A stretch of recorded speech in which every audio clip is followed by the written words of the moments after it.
Anda kembali di Muslim Update Ajwa TV bersama saya Dani Maulana. Pemirsa, sebelum kita masuk ke informasi berikutnya, saya akan menyapa terlebih dahulu Ustaz Atabik Lutfi yang sudah bergabung bersama kita semua. Assalamualaikum warahmatullahi wabarakatuh, Ustaz. Bagaimana kabarnya hari ini? Waalaikumsalam warahmatullahi wabarakatuh. Alhamdulillah di sini sehat walafiat, Mas Dani Maulana. Alhamdulillah Ustaz, semoga selalu dalam kondisi sehat semuanya. Amin. Baik Ustaz, kita langsung mulai informasi di segmen 2 ini. Baik pemirsa, kita awali informasi dari kenakalan remaja. Ini ada tawuran di Kota Makassar, Sulawesi Selatan yang semakin meresahkan masyarakat. Baik orang dewasa maupun di bawah umur ini kerap terlibat tawuran dan tidak segan-segan menggunakan senjata tajam.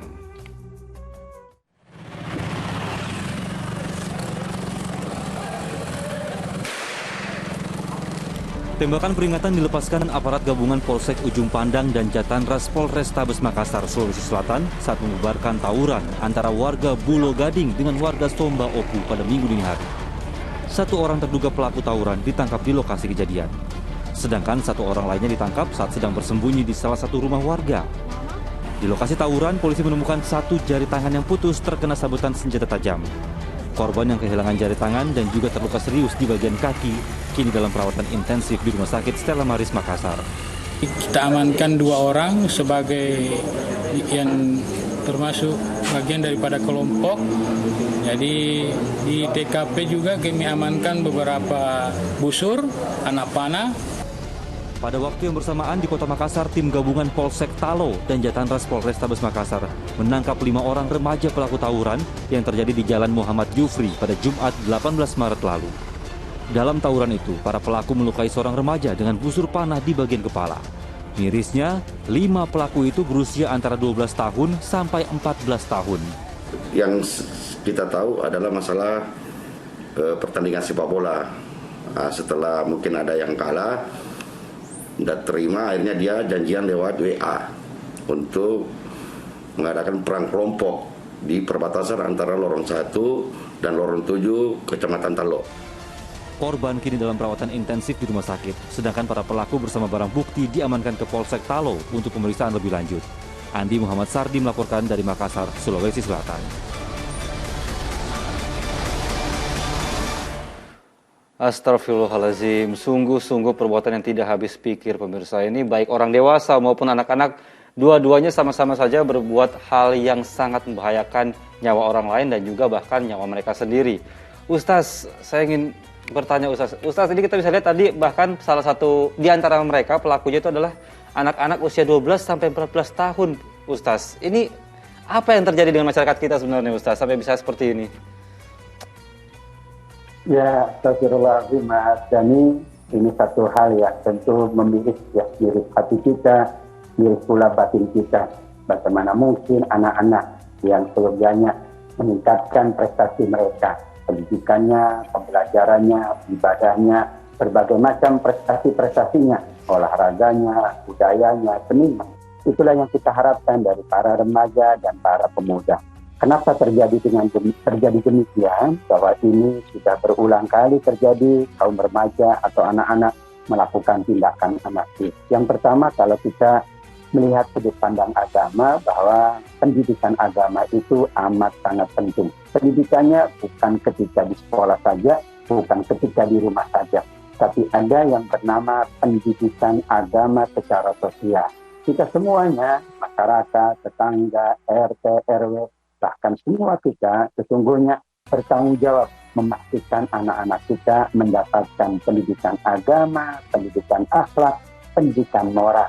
Kalau penanaman agama baik, pendidikan moralnya bagus, semua kita menjaga anak-anak kita, maka insya Allah anak-anak pula tidak punya kesempatan, tidak punya peluang untuk melakukan perbuatan-perbuatan anarkis tadi. Yang kedua, sesungguhnya Allah berfirman, "Qu anfusakum wa ahlikum." Kehati-hatian atau kewaspadaan dalam rangka menjaga diri dan keluarga. Bahasa Al-Quran, jaga dirimu dan keluargamu. Anak-anak ini yakin ada keluarganya. Anak-anak ini tentu berasal dari keluarga. Allah perintahkan kita semua, kita sebagai orang tua, kita sebagai keluarga, untuk menjaga secara ekstra. Ketika terjadi hal-hal yang tidak diinginkan, Maka ini menjadi tanggung jawab kita bersama. Allah mengingatkan, jagalah dirimu dan keluargamu, yaitu dari api neraka dalam Al-Quran surat At-Tahrim ayat yang ke-6. Tapi maksudnya adalah dari hal-hal yang menjerumuskan. Bukankah perilaku tercela, perbuatan yang menyakiti banyak pihak, merugikan orang lain, perbuatan yang bahkan melukai berbagai macam kalangan adalah merupakan perbuatan yang itu dosa. Dan kalau dosa tidak ada balasannya kecuali neraka. Tentu yang paling berpotensi lagi bahwa anak-anak ini punya teman.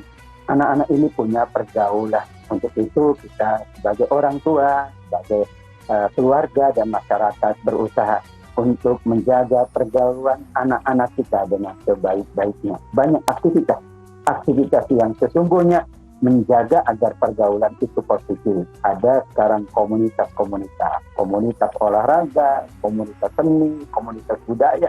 Nah, kita arahkan ke situ.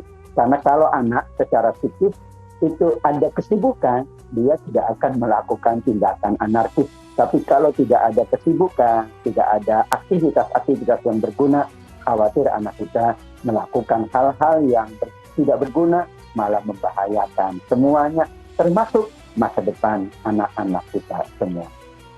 Baik, Ustaz, adakah kisah-kisah kenakalan remaja seperti yang dilakukan oleh anak-anak ini di zaman Nabi terdahulu, Ustaz? Lalu, jika ada, bagaimana bentuk pertanggungjawaban mereka? Apakah dihukum layaknya hukuman orang dewasa atau ada bentuk-bentuk pertanggungjawaban lain untuk mereka, Ustaz? Lazimnya kanak-kanak Mas Yani tentu memiliki dalam tanda kutip hal-hal yang tidak patut untuk dilaksanakan. Namanya anak-anak, banyak masih labil, kemudian mentalnya masih belum stabil, dan demikian juga banyak hal-hal yang mereka ingin mencoba. Terjadi pada zaman Umar bin Khattab, para remaja itu melakukan perbuatan yaitu mempermainkan sahabatnya. Bahkan dikatakan mereka mempermainkan di tempat ibadah. Maka ditegur oleh Umar bin Khattab. Namun bahasa Umar adalah menegurnya adalah, apakah kalian masih punya orang tua? Mereka kemudian mengatakan, iya, tolong jaga orang tuamu agar kalian mendapatkan kebaikan dari Allah. Kembali kepada orang tua juga menjadi salah satu dari solusi, karena tanggung jawab utama memang orang tua. Orang tua itu diberi amanah oleh Allah anak, diberi amanah oleh Allah keluarga. Dan semua orang tua bertanggung jawab atas anaknya dan keluarganya.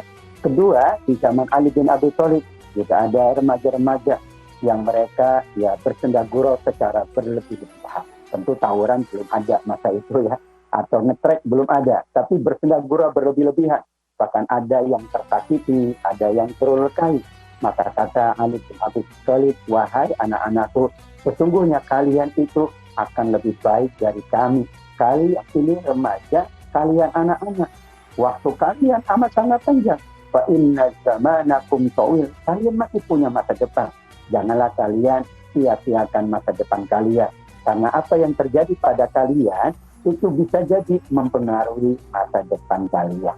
Kita pula sama, alhamdulillah, orang tua kita, para guru, masyarakat kita menjaga kita dahulu sehingga ada pengaruh pada kebaikan kita di masa sekarang. Begitulah dua kisah yang tentu layak menjadi pelajaran bahwa kita selaku orang tua, selaku keluarga, selaku guru, selaku siapapun dari masyarakat ini, semuanya insya Allah bergandeng bahu bersama-sama. Ayo kita berikan kesempatan anak-anak kita, remaja kita untuk berprestasi. Hindarkan dari perbuatan yang membahayakan, bahkan bisa jadi memperkeruh keadaan, mungkin menutup masa depan yang sangat dilanjut.